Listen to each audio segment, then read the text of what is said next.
Hey, I'm Jamie from Stonemaier Games, and today I'm going to talk about games that break the rules.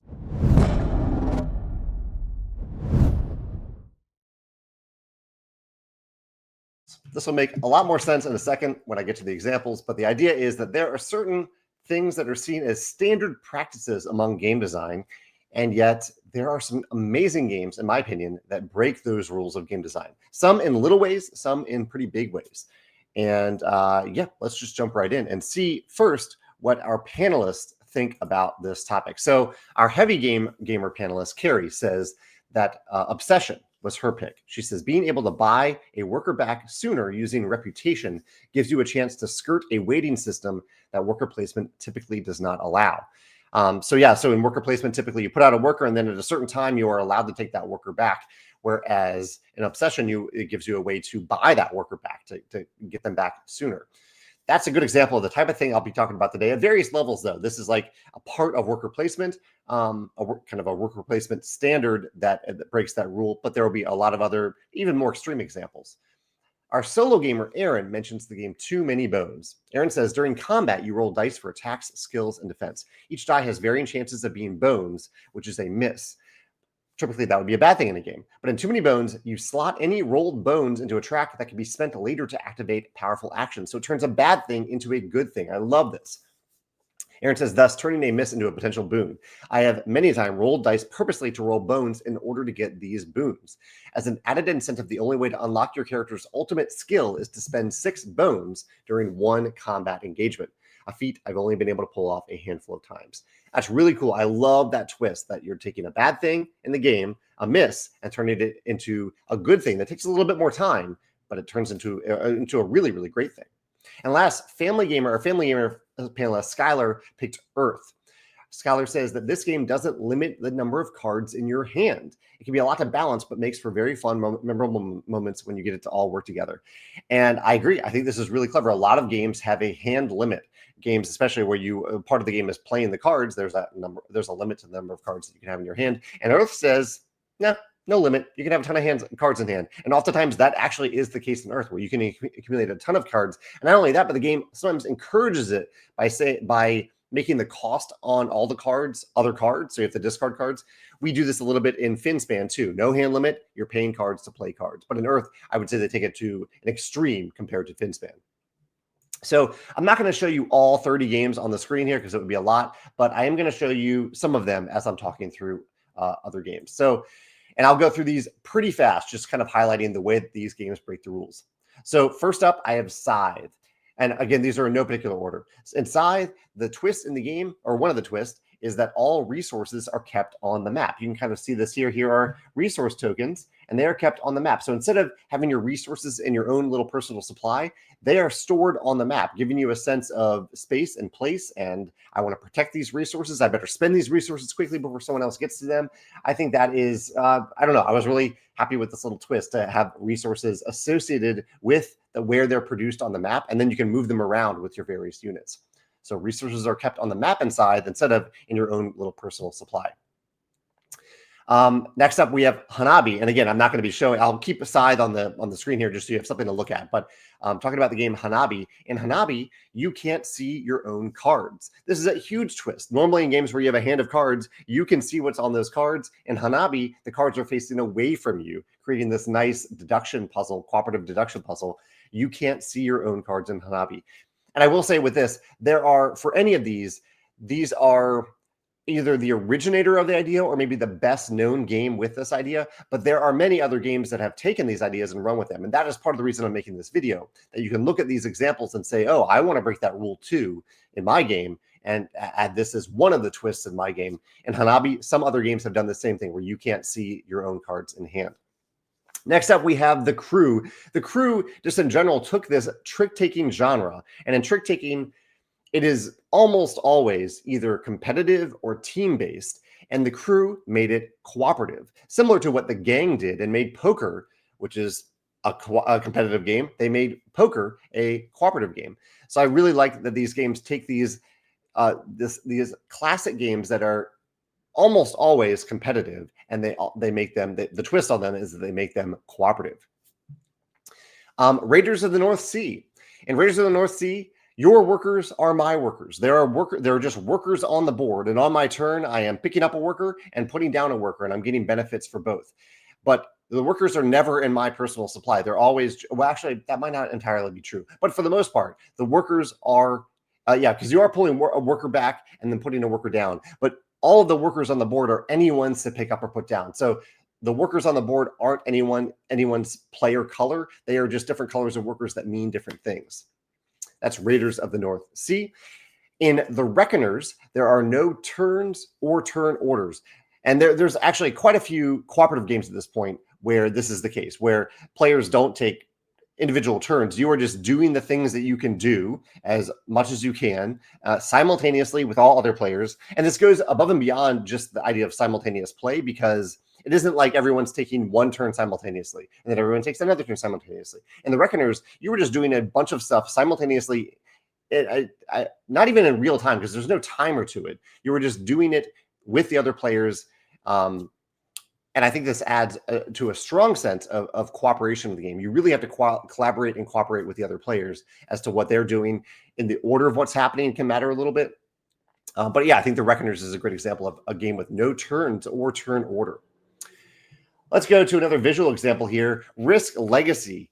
Risk Legacy is, I believe, the first Legacy game. I know Rob Daviau says that he was inspired by Dungeons and Dragons, but I think Risk Legacy really leaned into the idea of that there are permanent changes that cannot be undone in this game. So this flies in the face of game design that preceded it and followed it in most games, where every sessions of a game don't depend on each other.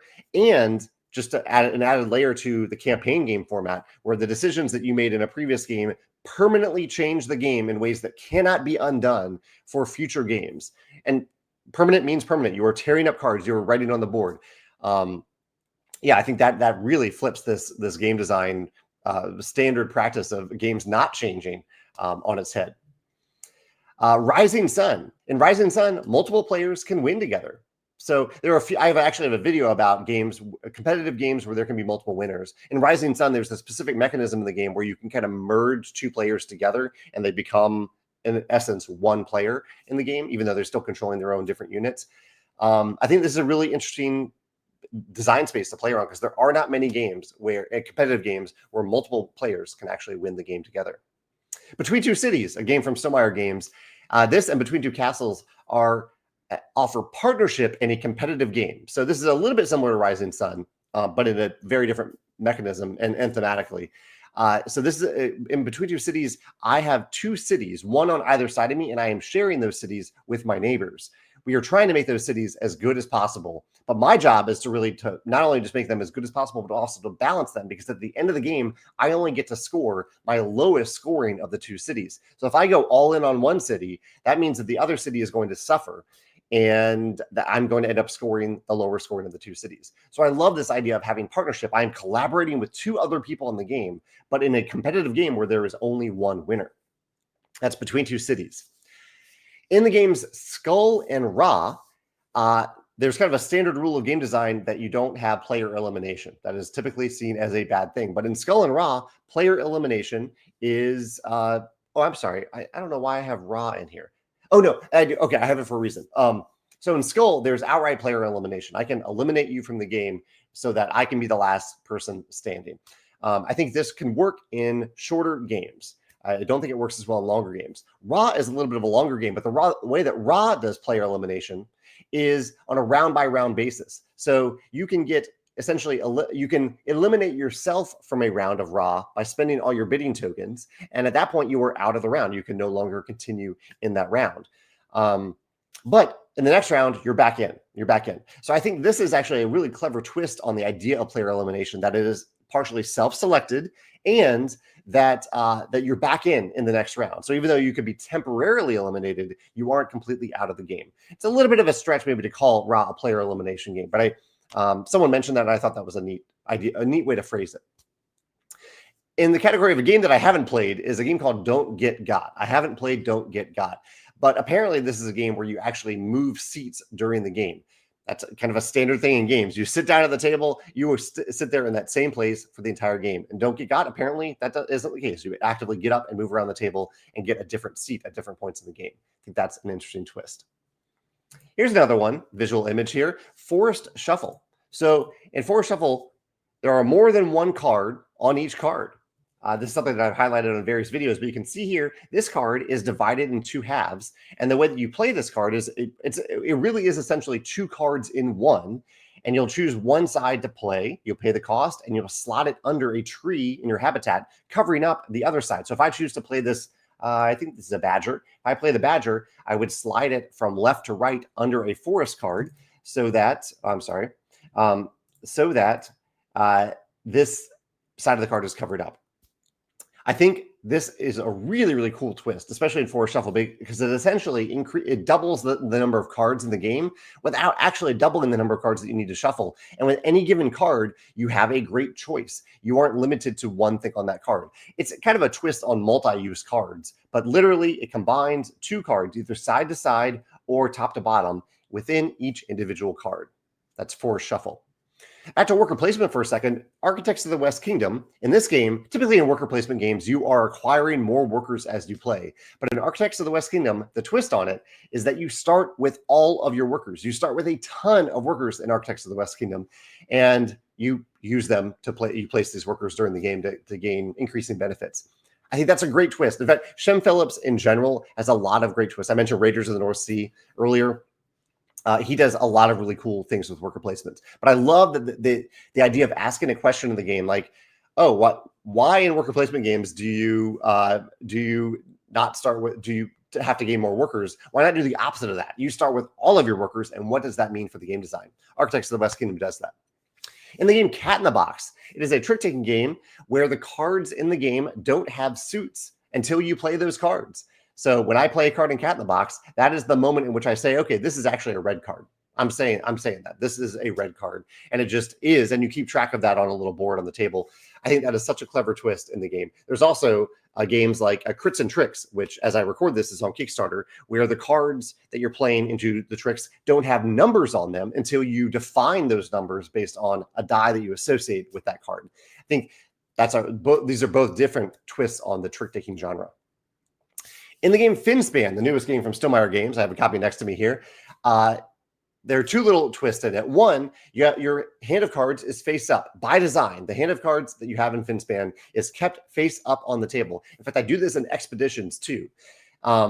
And part of the reason is it gives other players information about what's in your hand. And in Finspan, that can actually matter a lot because a player might be going after a certain type of card, but if they see that you have a lot of that card face up in your hand, then they know there's less of a chance that they're going to get that card. They can actually base some strategy around that.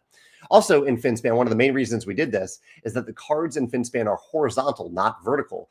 And horizontal cards are awkward to hold in your hand compared to vertical cards. Also in Finspan, you have your own personal discard pile.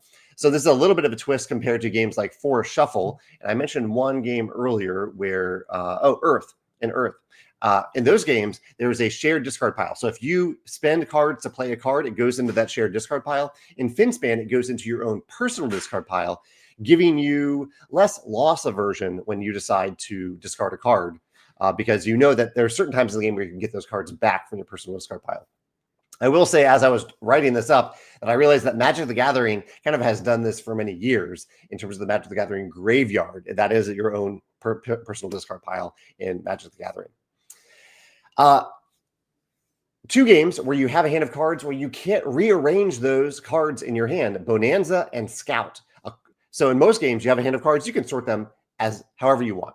That's the vast majority of games do that. Bonanza and Scout say, nope.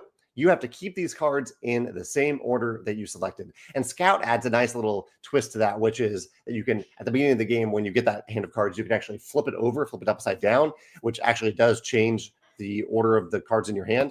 Because it actually changes the numbers on those cards. But I really like this twist. Sometimes you can't rearrange your cards. Let's get to another image here, Dominion. So in Dominion, I think one thing that might be a little bit overlooked about what Dominion does really well is that Dominion says that your resources renew. When you spend a resource in Dominion, it renews later on. So you aren't getting rid of it permanently. So for example, if I spend these 2 copper in my hand in this visual example, if I spend these 2 copper, I spend them, but they remain in my deck. And so I know that I'm going to get them back later in the game. And this works thematically in Dominion because it's saying it's kind of like a tax. There's you're taxing your kingdom, and so you're earning this tax, and later on you'll tax your kingdom for more money, and you'll get those resources back later. I really like this, that the idea that you can spend resources, but you get those resources back later. And different games do this in different ways. Seven Wonders also has this, where in Seven Wonders you have this kingdom of cards that are producing resources from you, and each turn those resources completely renew. They just remain on the table. So if I have 1 stone on the table, I can only spend that stone once this turn, but next turn that stone is back. That quarry is still producing stone for me to use.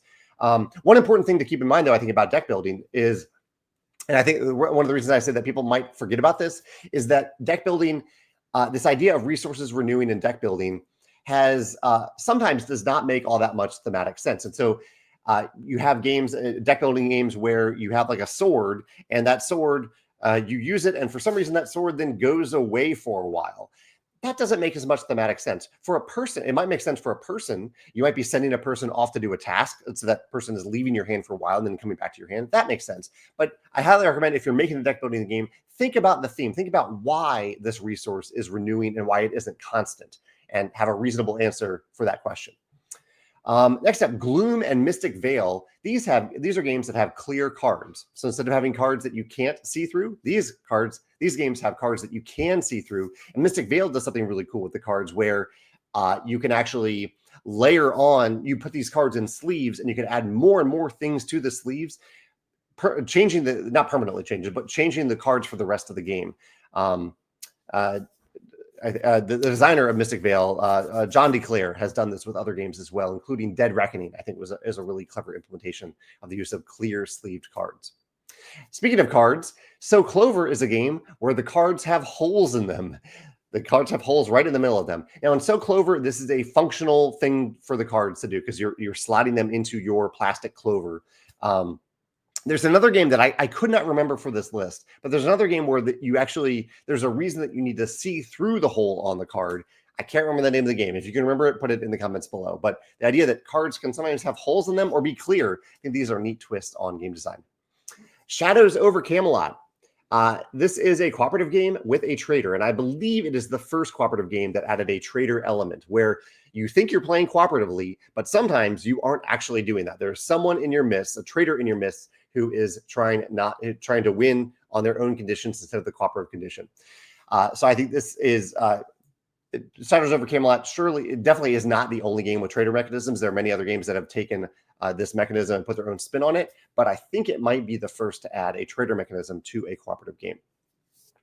Last up before I change the image here is Cheating Moth and Cockroach Poker. These are games that encourage you to cheat. They want you to cheat. They are designed around the idea that you can cheat while you are playing. And I think this is really interesting. The idea that you can lie about what you have in your hand. You can lie about you can toss cards on the ground as you're playing to get them out of your hand. And as long as you aren't, and the game has mechanisms around it, you can be caught cheating, and that means something in the game. But the idea that in most games it's socially inappropriate for you to cheat when playing a game, or Cheating Moth and Cockroach Poker say, we want you to cheat. Please cheat. This is how we want you to play this game. All right, I believe I have 10 more games. Here is Tapestry right here. Tapestry, I didn't really think of a game that breaks the rules, but someone pointed out that in Tapestry, you are allowed to build outside of your capital city limits. Normally in these games where you have a grid where you're putting polyomino tiles or shapes in them, you can't extend outside the city limits, but in Tapestry, you can. We give you a little bit of flexibility to do that in Tapestry. Next game is QE. In QE, this is an auction game where there's no limit to the amount that you can bid. You can write literally any number on your whiteboard pad to declare your bid. The game runs with this idea. I think it makes it really interesting, where at the end of the game, if you have spent the most money at the end of the game, you are not allowed to win. You cannot win the game. So there is a reason to not spend too much. And it also adds a ton to the dynamics of the game, because you don't have full information about how much everyone else is bidding. So you might lose a bid where you bid $1 million, and that tells you that someone else has now bid over or even well over $1 million, and that might change your next bid. It completely changes the economics as you play. So in QE, there's no bid limits. In High society. There is a condition or threshold that you are not allowed to win. And that actually, I should have put this in the QE category, because really QE does the same thing. In QE, if you've spent too much money. In high society, what is the rule in high society? If you have the least amount of money, I believe in high society, that you are not eligible for the win. So putting a condition in the game that says that if you have not met this condition, you are not allowed to win. Feast for Odin. In Feast for Odin, so in most worker placement games, the game presents you with what I would say are a reasonable number of worker placement action spaces that you can choose from. A Feast for Odin says, no, screw that. I'm going to give you 61 different action spaces to choose from. It's an overwhelming number of worker placement action spaces, but it works in the game. It adds a lot of replayability to the game. It adds a lot of depth to the game. It works in a Feast for Odin. And part of the reason that it helps you pare down the different options is that they're separated into columns, where the first column is place one worker here and get a relatively small benefit, then 2 workers, then 3 workers, then 4 workers. So it spaces them out a little bit. And so by the end of the round, you might only have 3 workers. So you won't even look at the 4 worker column at the end of a round. Last, before I get to another image change, is Aeon's End. Deck building game with no shuffling. So in most deck building games, the rule is that when you have an empty deck and you need to draw more cards, you shuffle your discard pile to reform your deck. In Aeon's End, the order in which you put cards into your discard pile matters, because when you reach the end of your deck, you just flip the discard pile over and you start drawing cards again from it. No shuffling. And really, this is one of the most common complaints about deck builders, that you shuffle too often. Aeon's End challenges that and adds layers to the game design and decisions in the game as a result. So the last image I have here is Challengers. So Challengers is a game where you are building a deck and shuffling your deck, but when you actually start to play a head-to-head match of Challengers, the deck plays itself. Almost. There are some slight decisions that you can make, but for the most part, you were just flipping a card one after another, and the deck is playing itself, which might sound not all that interesting. Like, why would I play a game where the game is just playing itself? But it's actually, in my opinion, it is a blast as a result of this. The decisions happen as to what cards you want to put in your deck, and then you are seeing that play out as you play. And it means that the matchups are very fast. They are snappy because you're just revealing card after card, really, really quickly. Your deck plays itself as an auto battler, which is a mobile game design thing in a card game, tabletop game format. That's Challengers. 4 final examples here. Hamlet. In Hamlet, I haven't played Hamlet, but in Hamlet, the resources that anyone generates are for any player to use. So that is a pretty big twist, that when I make resources, they enter a general pool that anyone can potentially use. That's definitely a big twist from most games, where the resources that you generate can only be used by you. In Keyflower and Ora Labora, similarly, you can use other players' buildings in these games. And there are twists on this. Like in Lords of Waterdeep, I can make a building, anyone can use that building, but that building is clearly out there on the general supply. In Ora Labora, when I make a building, I put it into my own like little grid area where there's a spatial minigame in Ora Labora. But I'm allowed to use other players' buildings in Ora Labora. I can place a worker on someone else's building, and they get a benefit as a result. Same with Keyflower. In Magic Maze, and I already said I had a category for no turns, but I already said the Reckoners about it. I'll add the Magic Maze to that category. I missed that on my list here. And last, we have I'll replace it. We'll put Magic Maze earlier. I will replace it with Keyflower. I'm sorry, not Keyflower, Keyforge, a game that I wanted to mention. In Keyforge, I really like the idea in the game where you can play any number of cards from your hand as long as they are of the same type. So cards don't have cost to play them. You are just allowed to play them if they have the same type as the type that you choose to play for that round. So if you say, I'm playing green this round, then you can play any number of green cards for free. I think that is a really neat twist in Keyflower. In Keyforge, not Keyflower. And last, we have Palm Island. In Palm Island, no table is needed. Palm Island is designed around the idea that you do not put anything on a table. You play cards. Everything is in your hand. You only need a hand of cards to play Palm Island. So I think that is a really clever constraint. The designer said, I want to try to design a game that doesn't use a table, and they pulled it off by doing a lot of things, manipulating the cards in their hand instead. I love this topic in general. I mean, I love this idea of twists on games, taking something that people know and saying, here's my twist on it. This thing, but different. Similar, but different. I think that is a great design space to design around. And I'd love to hear your thoughts on other games that do this. Games that break kind of common standard rules of game design in interesting ways that end up being a lot of fun. Let me know your thoughts in the comments below. Thanks.